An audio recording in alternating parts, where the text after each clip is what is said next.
ജമീത് തുടർച്ചയായിട്ടാണ് മോദി സ്തുതികളിലൂടെ പാർട്ടിയെ വെട്ടിലാക്കുന്ന പാർട്ടിയുടെ നയങ്ങൾക്കെതിരായ പ്രസ്താവനകളിലൂടെ ശശി തരൂർ വരുന്നത്. ശശി തരൂരിൻ്റെ ഈ സ്റ്റേറ്റ്മെൻറ്റിന് ഷെഹസാദ് പൂനവാല BJPയുടെ സ്പോക്ക് പേഴ്സൺ കൊടുത്തിരുന്ന ഒരു ടാഗ് എന്ന് പറയുന്നത് വൺ മോർ ഫത്വ ലോഡിങ് അഗെയിൻസ്റ്റ് ശശി തരൂരിനെതിരെ കോൺഗ്രസിൻ്റെ ഉള്ളിലൊരു ഫത്വ ലോഡ് ചെയ്തുകൊണ്ടിരിക്കുകയാണോ എന്നാണ്. But will Rahul Gandhi get the message? Rahul Gandhi ഈ സന്ദേശം മനസ്സിലാക്കുമോ എന്നാണ് പറയുന്നത്. ആരാണ്? BJPയുടെ സ്പോക്ക് പേഴ്സൺ ശശി തരൂരിനെ റീട്വീറ്റ് ചെയ്തുകൊണ്ട് നടത്തിയ ഒരു സ്റ്റേറ്റ്മെൻറ്റാണ്, കൊടുത്തിരിക്കുന്ന ഒരു സ്റ്റേറ്റ്മെൻറ്റാണ്.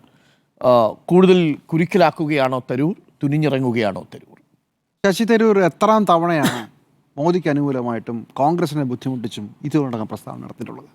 ചുമ്മാ ഒന്ന് ഗൂഗിൾ തിരഞ്ഞാൽ, നിങ്ങൾ എയോട് ചോദിച്ചാൽ അസംഖ്യം തവണ എന്ന് പറഞ്ഞു തുടങ്ങിയിരിക്കുന്നു ആർട്ടിഫിഷ്യൽ ഇൻ്റലിജൻസ്. നമ്മൾ എണ്ണിയെടുത്താൽ തന്നെ ഒരു 10 തവണയുണ്ട്.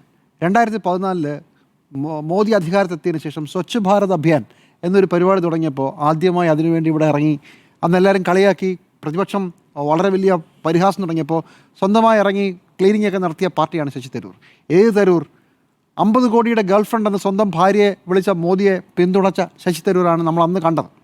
അതിനുശേഷം ശശി തരൂർ പല തവണയായി, ഇതിനോടകം ഒരു 10 തവണ ശശി തരൂർ മോദിക്ക് അനുകൂലമായിട്ടും കോൺഗ്രസിനെതിരെ നിന്നിട്ടുണ്ട്. പക്ഷേ ഈ 2025 അതിൻ്റെ എണ്ണം കൂടുകയാണ്. ഇതിനോടകം 3ാമത്തെയോ 4ാമത്തെ തവണയാണ് ശശി തരൂർ കോൺഗ്രസിനെതിരെയും അതുവരെ മോദിക്ക് അനുകൂലമായിട്ടും പറഞ്ഞത്. ഈ കഴിഞ്ഞ മാസമാണല്ലോ നമ്മൾ ചർച്ച ചെയ്തത് ശശി തരൂർ എങ്ങനെയാണ് കുടുംബാധിപത്യം എല്ലാ രാഷ്ട്രീയ പാർട്ടികളിലെയും മെറിറ്റുള്ള ആളുകളെ തകർക്കുന്നതെന്ന് പറഞ്ഞത്. ആ പറഞ്ഞതിൽ തെറ്റൊന്നുമില്ലാതെ ഞാനൊന്നും പറഞ്ഞിരുന്നു. പക്ഷേ അതിൻ്റെ ടൈമിങ്ങും ഇത്രയും കാലം ഇദ്ദേഹത്തിനൊന്നും മനസ്സിലായില്ലെന്ന ചോദ്യവും ബാക്കി നിൽക്കുകയാണ്. ഇന്ന് ശശി തരൂർ പറഞ്ഞത് ഇതുവരെ പറഞ്ഞതിൽ ഏറ്റവും ദുർബലമായ ഒരു കോൺഗ്രസിനെ തോണ്ടലാണെന്നാണ് ഞാൻ കരുതുന്നത്. അത് വേണമെങ്കിൽ സോഹ്റാൻ മംദാനിയും ട്രംപും തമ്മിലുള്ള ചർച്ചയിൽ ആക്ച്വലി സത്യത്തിൽ ട്രംപാണ് സോഹ്റാൻ മംദാനിയെ പുകഴ്ത്തിയത്. ഇത്രയും നേരം ഇവൻ മണ്ടനാണ്, കമ്മ്യൂണിസ്റ്റാണ്, സോഷ്യലിസ്റ്റാണെന്നൊക്കെ പറഞ്ഞുകൊണ്ടിരുന്ന ട്രംപ് സോഹ്റാൻ മംദാനി ഗംഭീര കക്ഷിയാണ് എന്ന് പറയുകയാണ്. എന്ന് വെച്ചാൽ വേണമെങ്കിൽ അംഗീകരിക്കുകയാണ് ചെയ്തത്. വേണമെങ്കിൽ തിരിച്ച് നിങ്ങൾക്ക് ആലോചിക്കാം. തരൂർ വേണമെങ്കിൽ നാളെ പറയുകയും ചെയ്യാം, ഞാൻ അതല്ല ഉദ്ദേശിച്ചത്, മോദി എല്ലാവരെയും അംഗീകരിക്കണം എന്ന് പറഞ്ഞാണെന്ന് വിചാരിക്കാം. പക്ഷേ ശശി തരൂരിൻ്റെ ബ്രഹ്മാസ്ത്രം വന്നത് ഒരാഴ്ച മുമ്പാണ്. നമ്മളാരും അങ്ങനെ ശ്രദ്ധിക്കാതെ പോയതാണ്.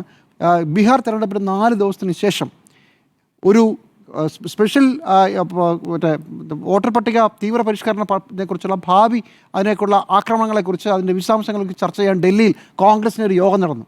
ശശി തരൂർ അന്നത് പങ്കെടുത്തില്ല. അതേ ദിവസം രാംനാഥ് ഗോയങ്ക മെമ്മോറിയൽ ലെക്ചർ നടന്നിരുന്നു, ഇന്ത്യൻ എക്സ്പ്രസിൻ്റെ കോൺക്ലേവ്.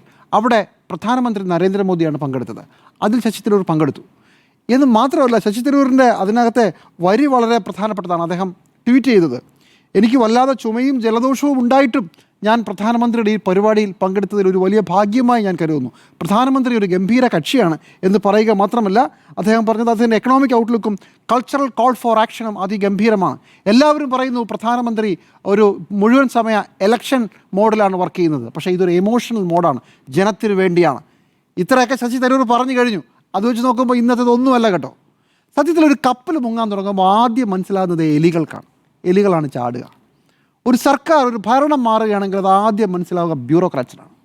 ഓർക്കുന്നുണ്ടോ, ഈ നൂറ്റാണ്ട് തുടങ്ങുമ്പോൾ LK അദ്വാനിയും വാജ്പേയിയും ഒക്കെ ചേർന്ന് ഇന്ത്യയിൽ ആദ്യമായി BJPയുടെ സർക്കാർ രൂപീകരണത്തിൻ്റെ ഘട്ടം വരുമ്പോൾ കേരളത്തിൽ BJPയിലേക്ക് പെട്ടെന്ന് മാറിയ ബ്യൂറോക്രാറ്റ്സിനെ ഓർമ്മയുണ്ടോ? വലിയ വന്ധ്യവയോധികരായ നമ്മൾ ഗംഭീര കക്ഷിയാണ് നിന്ന് ബാബു പോൾ സാർ അടക്കമുള്ള ആളുകൾ BJPയിലേക്ക് പോയി. പെട്ടെന്ന് ഒരു ദിവസം ഇരട്ടി വിളിക്കും ഇവരൊക്കെ BJP ആവുകയാണ്. ബ്യൂറോക്രാറ്റ്സ്. അതേ ബ്യൂറോക്രാറ്റിക് മനസ്സുള്ള ഡൽഹിയിൽ നിന്ന് അമേരിക്കയിൽ നിന്ന് പെട്ടിയുമായി UN ഇലക്ഷനിൽ തോറ്റ് തിരിച്ചു വന്ന ഒരു ബ്യൂറോക്രാറ്റാണ്. അദ്ദേഹത്തിൻ്റെ രാഷ്ട്രീയ അന്വേഷണ പരീക്ഷണങ്ങളിൽ അദ്ദേഹം ചെന്ന് കയറിയത് കോൺഗ്രസിലാണ്. കാരണം അന്ന് കോൺഗ്രസിലായിരുന്നു.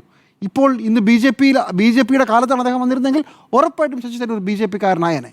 അപ്പോൾ ആ ബ്യൂറോക്രാറ്റിക് മനസ്സുള്ള ശരിക്കും ഒരു ബ്യൂറോക്രാറ്റായ ശശി തരൂർ ഇപ്പോൾ കപ്പൽ മുങ്ങിക്കഴിഞ്ഞു, അല്ലെങ്കിൽ കപ്പൽ മുങ്ങി തീരാൻ പോവുകയാണ് എന്ന് പ്രതീക്ഷിക്കുകയും എന്ന് കരുതുകയും അദ്ദേഹം BJPയിലേക്ക് പോകാൻ ശ്രമിക്കുകയുമാണ് ചെയ്യുന്നത്.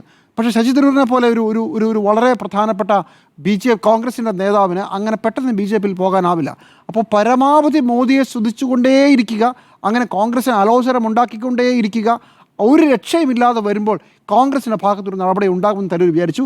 ആ വിചാരം കറക്റ്റായിരുന്നു. കാരണം ഈ കഴിഞ്ഞ 4 ദിവസം മുമ്പുള്ള ശശി തരൂരിൻ്റെ ഈ പുകഴ്ത്തലിനോട് ആദ്യമായി കോൺഗ്രസിൻ്റെ ദേശീയ നേതൃത്വം ശക്തമായി പ്രതികരിച്ചു. 2 കോൺഗ്രസിൻ്റെ വക്താക്കൾ പ്രതികരിച്ചു. അതിന് ഒരാഴ്ച മുമ്പുള്ള കുടുംബാധിപത്യത്തെക്കുറിച്ചുള്ള ലേഖനത്തിൽ കേരളത്തിലെ കോൺഗ്രസ്സുകാർ പ്രതികരിച്ചു. അങ്ങനെ കൺട്രോൾ പോയ കോൺഗ്രസിൻ്റെ ഒരു അവസ്ഥ കൂടിയുണ്ട്. അന്ന് മുതൽ നമ്മൾ കാണുന്നതാണ് ബി ജെ പിയുടെ ആളുകൾ അതിന് ഉരുളയ്ക്ക് ഉപ്പേരി പോലെ ശശി തരൂരും കോൺഗ്രസ് തമ്മിലുള്ള ഒരു ഫൈറ്റിൽ ട്വീറ്റുകളൊക്കെ ഇട്ട് അതിനുള്ള കൗണ്ടർ പ്രതികരണങ്ങളൊക്കെ നടത്തി ഇതിങ്ങനെ പതപ്പിച്ചുകൊണ്ടിരിക്കുകയാണ്. ഇനി എൻ ഗെയിമാണ്. ശശി തരൂർ എത്ര കാലം ഇതിങ്ങനെ കൊണ്ടുപോകും? കോൺഗ്രസ് എത്ര കാലം ഇത് സഹിച്ചു നിൽക്കും? കോൺഗ്രസ് സംബന്ധിച്ചിടത്തോളം ഒരു തവണ കൂടി MP ആക്കിയ ശശി തരൂർ തിരുവനന്തപുരത്ത് നിൽക്കുമ്പോൾ ഒന്നും ചെയ്യാനാവില്ല എന്നുള്ളത് കോൺഗ്രസ് നിസ്സഹായതയോടെ മനസ്സിലാക്കുകയാണ്. പക്ഷേ ശശി തരൂരിന് മുമ്പിൽ ഒരുപാട് ഓപ്ഷൻസ് ഉണ്ട്. നോക്കൂ, ഒരു നിയമസഭാ തിരഞ്ഞെടുപ്പ് വരികയാണ്. ശശി തരൂർ കോൺഗ്രസിൻ്റെ ഡൽഹിയിലെ ഒരു പ്രധാനപ്പെട്ട പരിപാടിയിലും പങ്കെടുക്കില്ല എന്ന് മാത്രമല്ല, അതേ ദിവസം BJPയുടെ എന്തെങ്കിലും പരിപാടി ഉണ്ടെങ്കിൽ എന്ന് വെച്ചാൽ BJP സർക്കാരിൻ്റെ അവിടെ പോയി അവർ കൈയടിക്കുന്ന പരിപാടി ചെയ്തുകൊണ്ടിരിക്കുകയാണ്. ഇപ്പോൾ ഈ തിരുവനന്തപുരത്ത് എന്നെ ആരും വിളിച്ചില്ല, എന്നാലും ഞാൻ ഇറങ്ങിയാണെന്ന് പറഞ്ഞ് ഒന്ന് രണ്ട് ദിവസമൊക്കെ തിരുവനന്തപുരത്ത് ക്യാമ്പയിനൊക്കെ ഇറങ്ങി ശശി തരൂർ ഇപ്പോൾ അദ്ദേഹം സൗത്ത് ആഫ്രിക്കയിലാണ്. ഇല്ല, ഇലക്ഷൻ അങ്ങോട്ട് പുരോഗമിച്ചുകൊണ്ടിരിക്കുകയാണ്, അദ്ദേഹം ഇല്ല സ്ഥലത്ത്, അദ്ദേഹം പോയി.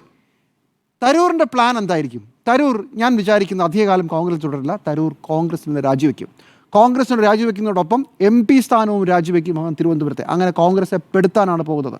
അടുത്ത നിയമസഭാ തിരഞ്ഞെടുപ്പിൽ മിക്കവാറും തിരുവനന്തപുരത്ത് പാർലമെൻറ്റിലേക്ക് ഒരു ബൈ ഇലക്ഷൻ കൂടി ഉണ്ടാകും.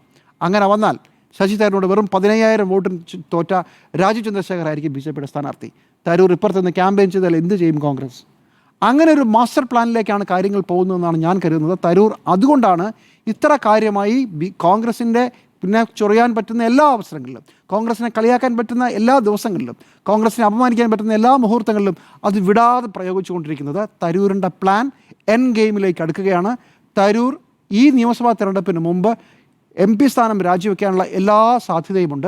രാജീവ് ചന്ദ്രശേഖരന് വേണ്ടി ക്യാമ്പയിൻ ചെയ്താൽ ഞാൻ പറഞ്ഞല്ലോ, ബ്യൂറോക്രാറ്റ്സ് ആണ്. അവർക്ക് യാതൊരു രീതിയിലുള്ള തത്വദീക്ഷയുമില്ല. എത്രയോ കേരള രാഷ്ട്രീയത്തിൽ തന്നെ എത്രയോ ആളുകൾ അങ്ങോട്ടും ഇങ്ങോട്ടും ഒക്കെ ചാടുകയും ഈ ബ്യൂറോക്രാറ്റ്സ് ആയിട്ടുള്ള ആളുകൾ കളം മാറി കളിക്കുന്നതും ഓരോ മുഖ്യമന്ത്രിമാരെ പുകഴ്ത്തുന്നതും അതിനുശേഷം പിന്നീട് ഏത് രാഷ്ട്രീയത്തിൽ നിന്നും നമുക്ക് എത്ര കഥകൾ നമ്മുടെ മുമ്പിലുണ്ട്.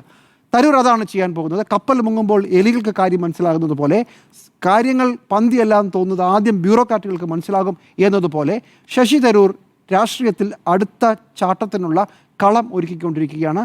ഉടനെ നമ്മളിതിൻ്റെ ക്ലൈമാക്സ് കാണും.